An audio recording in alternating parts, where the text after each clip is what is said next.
Hello, you wonderful people, and welcome to another episode of Crime Centric. This being a show where I talk about crime dramas that I watch. For today's episode, I'm going to talk about the latest episode of Ray Donovan. So a really good episode. I ended up I find it funny because I brought it up last episode. I was like, I hope we get in time to learn a little bit more about the Texan. And we, in fact, I ended up finding out last week, the next episode is literally called a Texan. So I knew we'd get a little bit of information about it. I thought the episode would be more focused on him, but really it's just kind of, like I brought up last episode, kind of the parallels between Ray's life and his, kind of bringing up the parallels of living the life that they live and just kind of the consequences of it, having to lie to the people you care about.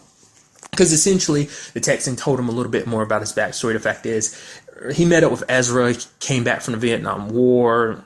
Just, life was tough a little bit, came all the way out here to Hollywood, wanted to be a stuntman, but he was just a little too violent. He just couldn't handle, in his words, he couldn't be around normal people just because anger issues. He just got really violent. The fight broke out. I think it was with some bikers or whatever, and he ended up beating the crap out of a couple of them, and Ezra happened to be by and ended up seeing it, and that's how they kind of got associated. And he asked Ray what happened, and basically Ray was saying it was those similar circumstances why him and Ezra ended up kind of working together.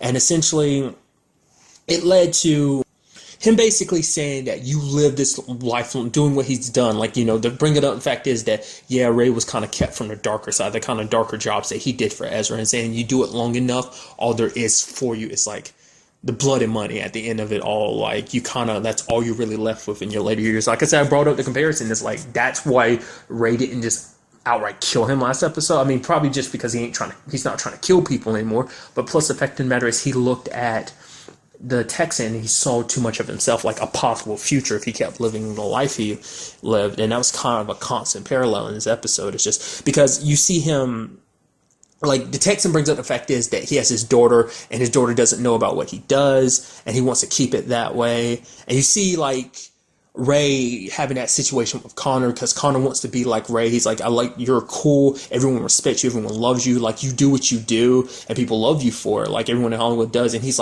basically Ray's no one loves me. It's basically, I'm a fixer. All I'm there is to fix their problems for them. You think they love me. They don't really give a crap about me. All they care about is what I can do for them at the end of the day. It's nothing, there's no real relationship between them. And he's basically trying to implant that in Connor's head, because Connor's just thinking you're so cool. I want to be just like you. Everyone respects you. But it's Ray, because Ray even explains it to him later on. It's when he was about Connor's age, he got in some trouble that basically there was no coming back from, and he doesn't want Connor to go down that path. That's why he even goes to the point of scaring Connor. When he was found out about the whole gun situation, basically taking the gun from him, taking him to a very mean part of town, basically dropped him off, handed him the gun, and drove off. I was like, wow, you going to permanently leave it? Granted, he stopped halfway down the road, and then Connor was looking around. He was a little freaked out. He just ran as fast as he could. I was like, yeah, I'd run too. That was a scary situation. It's you understand what Ray was trying to get across to him. You want to act tough, then here, go get out my damn car and act tough. But it's he came running to the car because he was freaked out, because even later on he's Dad didn't have the right to scare me, but it's just because his dad loves him, and it's essentially he'd bring up comparison, me and your mom, we're very different from you, and, we grew up very differently from you guys, and we kind of look we kind of live differently, in a sense of because of the way they grew up, they became the people they are. And so basically he wants to say, I don't want you guys to grow up like us. I want to keep us as different as possible between you and Bridget and me and your mom, of how we age and everything, how we grow up. I want you to grow up in a home where you basically don't have to do the things I do, because that's the whole reason why he does it. Obviously even explained that to Connor, but it's always been a little hard to stick that in his head. The fact is, your dad does what he does so you don't have to. So you don't have to lead the life he does. Because in Connor's mind, he's do you know how hard it is? Basically, you guys are from Boston, like, you're Irish, you're supposed to be tough, but I've never actually been to Boston. Plus, my dad's like this kind of fix-it guy for everyone in Hollywood. They love him, but I'm his son. That's all I am. I'm just some prick. Kind of like I'm the son of a hero. It's kind of what the parallel was. I feel like he was trying to make. Is the fact is his dad's this big somebody, and he's here a big nobody. Do you know what that feels like to be kind of in the shadow of someone else? I want to be, essentially important. I want to be special. And that led to that, his mom taking him to the shooting range, which was very interesting. That she did that. She trained him with the gun, it's just like kind of get him used to it. Because he said, like, yeah, he took the gun because he wanted to, like, feel safe just in case someone broke in again. But she's like, that's not why you shut the that blow up house. And he was like, no, it's not. He's like, I got drunk and I just wanted to impress Damien. She's like, thank you for telling me the truth. And then she in turn ended up telling him the truth about her cancer. He's like, oh, are you going to die? Like, she's like, no, we're going to be fine. It's kind of interesting. Like, she's trying not to go full on scared dad. She's like, okay, I'll show you how to use the gun. Just be responsible with the whole situation.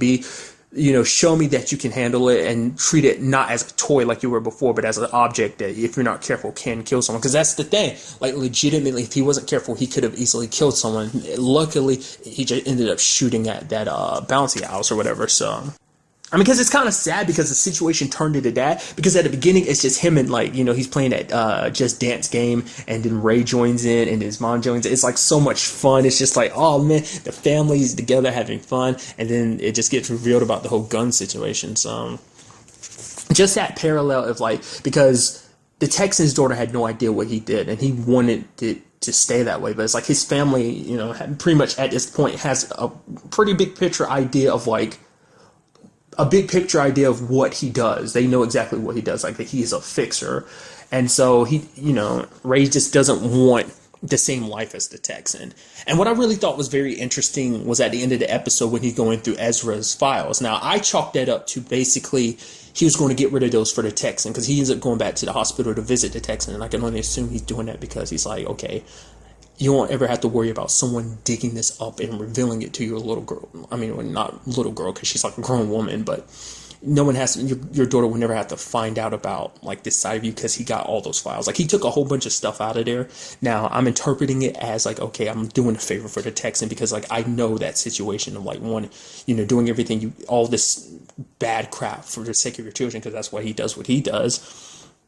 But at the same time, it's like, I wonder, is he doing that so that, is all that stuff related to the Texan, or is all that stuff the Texan did, which I'm thinking it might be, or is it stuff that, Ezra had to black, because remember he got that tape from someone basically when he was trying to get Belikov out of jail. There was some evidence that basically a recording of this guy admitting the fact that he killed his wife or whatever. And basically Ray used that to blackmail. So it's not just probably Texan related stuff. Maybe it's a lot of stuff that blackmail stuff Ezra kept. And maybe Ray's getting rid of all of it because he doesn't want to kind of be throwing that back in people's lives. Or maybe he's going to take some of that stuff and use it. But I feel like the real message behind it is the fact is all of it's got to be connected to the Texan. He wanted to get rid of any stuff that might be related to him. What he's most likely going to do is stop by the hospital and give it to him and be like, oh, here's all this stuff. I don't want you to think anyone's ever going to use this against you here. But sadly ends up fine. I mean, the point is, I guess, to think he died. Like, I can only assume. And you see his daughter tearing up because she's like, he like isn't an insurance guy. He like all the money, just all the lies. Like, she's like, I finally know what my dad does, and kind of what you do. And Ray's like trying to make her understand. It's like, yeah, but everything he did, no matter how bad it was, he did it for you. So. Which is, like I said, I like the fact that we did get to know the Texan a little bit more. I thought we'd get a little bit more time with it, especially considering the episode is called The Texan. But like I said, it's just picking up what we got at the end of the episode and kind of drawing more upon the parallels between his life and Ray's life, and what Ray's life could eventually be if he kind of continues down on this road. Kind of like an eventuality that is a strong possibility. It's kind of, So I wasn't really expecting him to kill him at the end of the episode like that, but I guess like his character served its purpose because his character is kind of like progressing Ray's arc in a sense, like storyline wise. So I'm guessing, developing his character more just because it's making him kind of rethink life a little bit differently, especially with the whole situation with Abby and everything, the kids. That's what I chalk it up to. I mean, maybe he's not dead. Maybe they just put him into a different room. But the way they make it look, his hat and his boots on the bed like that, and his daughter crying, I feel like it had to be like her dad was dying, and he told her like everything at the last minute, or she ended up stumbling across some stuff after he died and found out the truth. So. And on the other side of this episode, we have a whole bunch of stuff going down. Marisol outing Hector, and it's just like, like his entire world falls apart, especially because he was getting himself back together. He was getting back into boxing. The whole situation at the gym was like, they're going to use that as the spotlight, just like his comeback fight. And just all of that blew up in his face with Marisol outing him. And the guy that's talking to her is like, so what about his wife and child? He has a wife and child. And she's like, they'll just have to deal with that. She's just like, basically, I want Hector to admit this, because that way we can move forward. It's like, I love my brother. He's like, oh yeah, of course you'd love your brother. She's like, no, I don't love my brother. Like, I love my brother. He's like, in a sexual way. And he's like, you do realize that in California, incest is illegal, which I was like, wow, I didn't know that was such a thing. Like, I mean, I know like it's frowned upon socially, but I didn't know it was like outright illegal. It's actually a felony in California. So that was kind of interesting. I was like, because I never thought that was going to be an issue. I thought it was like morally and, just like from an outside perspective, it's like their whole situation is weird and gross. But it's like, at the same time, it's like, hey, that's your business. It's not mine type of situation. But I didn't know it would legitimately become a legal issue. That was fascinating. It makes you wonder, does that apply to other states too? Like I've never heard that brought up before. That was kind of interesting. I was like, and it's outright a felony too, so he could end up on charges, but it depends on whether they're really going to come after him, because maybe they might chalk it up and be like, yeah, Marisol, she's on drugs, so she was just lying out her ass about that. So whether it be that type of situation. But for Hector, it's just like, this is everything, his life, he was trying to put it back together, and she screwed him over. It's kind of just that it's a situation if she doesn't want to let him go. It's like she could try and get herself fixed. Like, she's got her own issues. You can't 100% blame her, because you do feel sorry for her, because she's alone and she's like legitimately broken on the inside. That's why this whole thing started. And Hector's a little bit broken, so to her, like, she has someone, misery loves company, so I legitimately do hope that things work out for her. Like, hopefully she gets her crap together, because at the end of the episode, after Ray's done everything he can to kind of fix this situation, it's like, don't ever cut ties with Marisol this time for real, because originally Ray wasn't going to help him. Hector wants him to, but he's like, dude, stop holding me to this high standard, because for Ray, it's like, to him, Hector could do no wrong because Hector was there for him. It's like, to him, like, Hector was a very important person to him, because Hector helped him through all his issues, got him back to being a good person. He stopped drinking, just kind of got his shit together pretty much, and Hector helped him do that. And it's just like to see that person that helped you so well, this person that was kind of like a solid rock to you, kind of in a sense like an idol, just a person who's just like, oh, this is an example of, like, a good person, essentially. And just to see him crumble before your eyes, it's hard to see, because it's like he helped you through your crap, and it's like you can't really help him. You've tried your best, but it wasn't enough. I mean, you can't honestly say Ray hasn't done a lot for him. Ray has helped him on multiple occasions. The whole situation with the cop, the whole thing with him like almost overdosing and dying in the hotel room or whatever with Marisol. So can't say he hasn't been there for him, but he was going to walk away. But Terry's like, no, I need you to help Hector, because Hector was going to basically put this gym back on the map.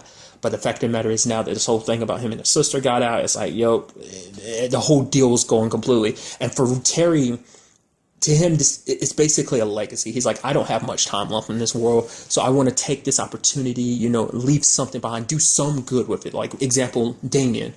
He wants to lead an example of just being like, taking in this kid and showing him the road, showing him that, like, life on the streets isn't all there is for him, that he has potential, that he can go off and become a good and great boxer if he puts his mind and time to it. So, he wants to kind of leave a legacy like that, do something good with his life. That's kind of the whole point of him wanting to join up with the church. And it's kind of interesting to see that being his storyline. I did like the fact is that we did get him and Hector kind of bonding this episode, talking about their tattoos and stuff like that.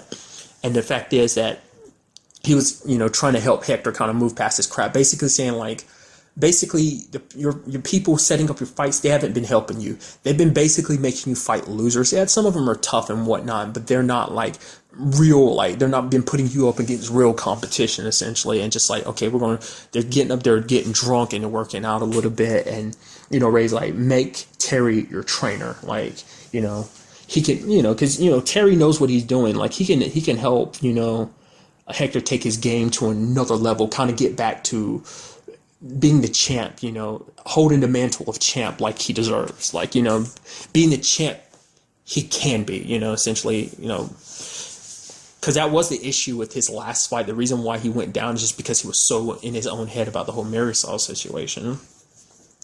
And then there's the whole situation with Daryl, who was super excited about working with Ray. And I was surprised about that. He was just like, yo, Ray, whatever you want me to do, I'll do it. Just because it's like him and Ray have never, like throughout this entire series so far, they've never really bonded. I mean, let's not forget, like back in season 1, he had Daryl beat up by Avi. So, there's always tension because it's like, Daryl's a constant reminder of the fact is like dad wasn't there for mom when she was dying, when she was sick and dying, or for us because he was just a terrible dad. He was off with someone else starting a family and being happy while mom was sick and dying. So that, Daryl's a constant reminder of that. But I do like it when they do kind of come together. But Daryl's just like, yo, anything to kind of bridge this. He's like, yo, especially with the work that you do, it's like, yo, that's going to be cool.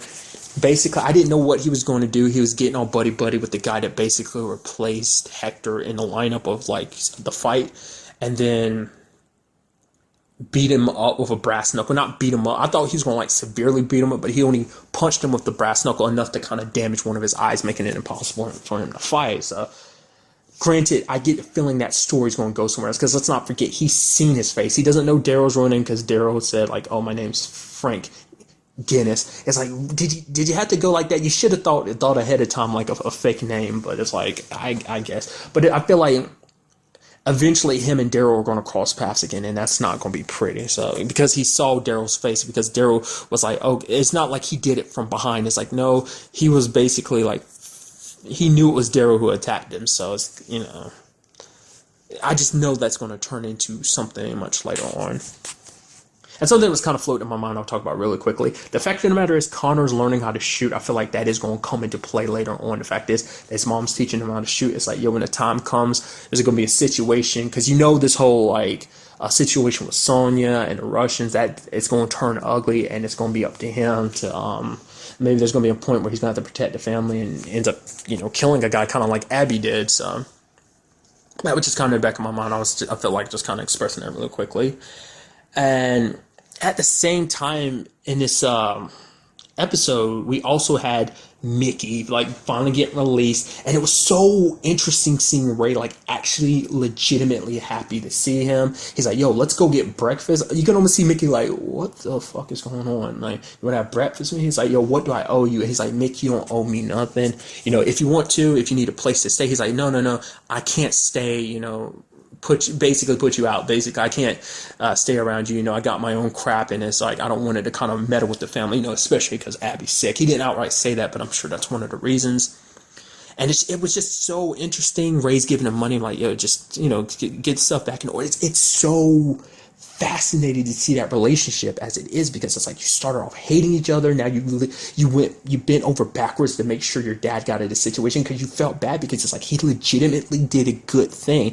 And it's kind of sad that it took this long for him and his kids to kind of be on good terms, at least that we've seen so far. Because the fact of the matter is, there's that whole thing with Bunchy, because Bunchy was like, what you did for the family, not Bunch, Terry was like, what you did for the family, that was good, Mick. That was the right thing to do. And you almost see Terry smiling about it. And then you have him also being there for Bunchy, being like, yo, Bunchy, let's go get your girl back. Because he ended up finding out that Teresa's brothers took her to a mental hospital and checked her in. And Mickey's like, yo, let's go get your girl back. Let's not... basically saying, you love her, right? Then you don't give up on the woman you love, So that story ended up developing even more, because we ended up finding out Teresa's actually been in and out of this specific place multiple times throughout her life, ranging from different stuff. Kind of just it seems like she probably suffers from like heavy depression. It's not just about the baby. It seems like she suffered with stuff like this her entire life. She probably just suffers from depression in general. And at like one point, one of the things her brother mentioned was like her beating up her boyfriend at 19, just some other stuff. I think at one point went a little nuts and shaved off all her hair or something like that. And then he was like, the moment she met Bunchy and got pregnant, he was like, yo, I thought, we thought she was good, but it's like now this happened. It's like she doesn't want to like get up. She doesn't want to bathe. She wants to sit around. Let's not forget she left you and your baby. So it's like we're done with her. And Bunchy's like, that might be how things work in your family, but my family, we don't give up on the people we love. And he goes to her, tells her that whole story about how like when he was little, he used to jerk off to Wonder Woman. Specifically, I'm pretty sure he was referencing a TV show because it's like Linda Carter, basically the bracelet, I forgot what they're actually called, but the bracelets Wonder Woman uses, and the lasso, he's like, that was sexy. And he's like, and basically saying like that image is the first, when he first saw, Teresa boxing in a gym, that's what, well, not boxing, wrestling in a gym, image came to him. It's like, you're the one, you're my Wonder Woman. So, you know what? I'm getting you out of here. And I don't know if it was just me or, it did seem like she legitimately had it. Like, it didn't last long. It was only in that part, but it almost looked like she had a smirk across her face. Like, because throughout most of it, she's just kind of like, you see tears in her eyes, like beforehand, like when he came to visit her the first time, she's just kind of like, no, I don't want to go anywhere, just leave me alone type of, just like she's giving up. But you legitimately saw a smile on her face. And to me, that was just the most adorable thing. It's like, the relationship has its issues, but it shows you just how much Bunchy loves her because he's willing to he's like, no, screw it, no matter what. You might not be like well right now, but I'm gonna take you back home because that's where you belong. You don't belong in this like place. I'm gonna take you back home because me and your daughter were waiting for you. We want you back home. So it was very sweet and beautiful. Even at the point like Mickey's bringing up the singer he met, the whole horseshoe situation, and it's basically like, he wants to go back to her, and Bunchy's like, you help me get my girl, I'm gonna help you get yours. So that was kind of sweet. Like I said, it's gonna be very interesting to see where that goes because last time we saw her was when she basically ratted him out, and we do know that she did do it because she was forced, and she was actually crying when the whole situation was happening because she actually legitimately liked Mickey. She really cared for him. She felt bad about betraying him. So it's going to be interesting to see, like, 'cause it seems like even with that being the case, knowing what the situation is, he still wants to be with her. He still wants to track her down. It's like, it's so interesting because it's like Mickey is almost like he's getting his life back together, but it does seem like you can't help but shake the feeling like the shoe's going to drop at some point, and it's like, it makes you wonder how. I mean, one way is the fact is he's going back to Las Vegas, and it's like, that's going to bite him in the ass because that guy is basically going to be on the lookout. It's like, oh, Mickey, you're back, especially if she was still working at the casino, because I don't know, like, after everything that happened, whether they still let her work at a casino or did she get fired or whatever the case may be, but he pokes his head back in Las Vegas. I mean, they're most likely going to be like, oh, he's back. Told you never to come back and try and kill him or something like that. So, and the sad thing is we'll have Teresa and Bunchy mixed up in that too. So things could escalate to that nature as well. So, and now this is kind of just a smaller thing in the episode. It's just, to me, just outright funny. There's the whole Lena situation. Now, at one point you see her on like the Facebook page of her ex, the doctor lady that helped out Abby. I mean, like, we don't really know what that situation is. Are they on? Are they off? Because the last time we saw them together, it's like, oh, they were, like, drunk she was kind of a couple drinks, and after she kind of made out a little bit with Abby, and then you see them, like, at the end of the episode making out, so I don't know what their situation is. Like, was that, like, Lena, like, Facebook stalking her or not? So I'm very curious about that, because it's just little things. Like I say, it's always interesting, because Lena, we never really learn too much about her. Like, I think I've brought it up before, like, the whole, like, ex from when in the first season, like, the woman she was having an affair with, like, the only time you really got to see her, like, I mean, there was some, like sexy photos and stuff sent to Lena, but first time you really got to see her was when Lena came into her office and punched her in the face and walked away. So it's like interesting because we really don't know Lena that well. She's a character I wouldn't mind learning a little more backstory, because even Avi, we know a little bit about him. We don't know much about Lena and her backstory, especially like her connection to Ray, because we've heard a little bit about it, like, because was it Bridget? I'm pretty sure it was Bridget, like, Lena was talking to about it, like, saying like how much, Ray helped her out. So I'm very interested to see, like, get to learn more about her, but especially in this relationship. It's like, is that her Facebook stalking her ex? I mean, or is that just, what would that turn into? It's like, oh, you're actually in a relationship right now and I'm stalking you to see what's up, or it's like, I don't know where we stand, so I'm stalking to see what your relationship status says or something like that. I don't know. And I really love the whole thing about her, on a computer, like obviously spying on Stu. And Stu, I'm pretty sure, is Googling himself. And she's like, you just did that 3 minutes ago, you idiot. And then he's watching some porn, essentially. And he's jerking off. And then Lena slaps like a FBI warning saying child pornography. And he freaks out. And she's up there laughing. I couldn't help but laugh a little bit, too. He's calling Ray. And Ray's like, oh, what happened, Stu? Really? Oh, my. That's a shame. I mean, for one, it's just like, I love Stu suffering for multiple reasons. One, it's like, you're such a douchebag, like Googling yourself. You're so narcissistic. Two, the fact of the matter is that just that situation happened to him, especially knowing that it was Ray manipulating him. Sadly, I don't think he ever figured out, it's like, Ray set me up. Like, maybe he figured it out, but he never really audibly said, like, oh, you set me up, aren't you?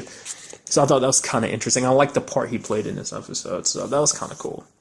I love Stu because he's such a terrible person. It's like, because he's such a terrible person, you do like seeing like him just like freak out just because of like the bad stuff that kind of happens around him. Stu is such the perfect scumbag character. That's just that's the only way to describe him.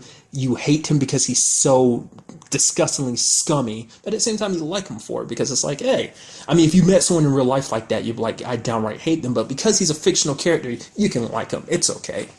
I know that's my way of rationalizing it. So, but overall, a very good episode. I really want to see where everything goes. I saw a small peek of next week's episode, and it looked like it might have been Sonya stopping by the house and Abby answered the door. That's all I saw of it. So I'm thinking that might be interesting to see where that goes, because obviously Sonya's going to pop up, because she hasn't popped up in like 2 or 3 episodes, right? And I'm sure she hasn't had any contact with Ray, and it seems like on some level she might actually like Ray too. So it seems like, well, he's an investment that I'm sure she wants to keep, a close eye on, keep him in contact. So maybe that's how that plays out. So I don't know. Very curious to see what Hector be able to get, how this whole match will turn out, especially because Terry's going to be most likely training him. See where this whole Marisol situation goes. Like I said, the Mickey and Bunchy and Teresa going off to get Mickey his girl back. So overall, a very good episode. Cannot wait for next week's episode. But that's really all I want to talk about this episode. Till the next time we meet, be happy, be safe, live life to the fullest, and enjoy it. Good day and goodbye.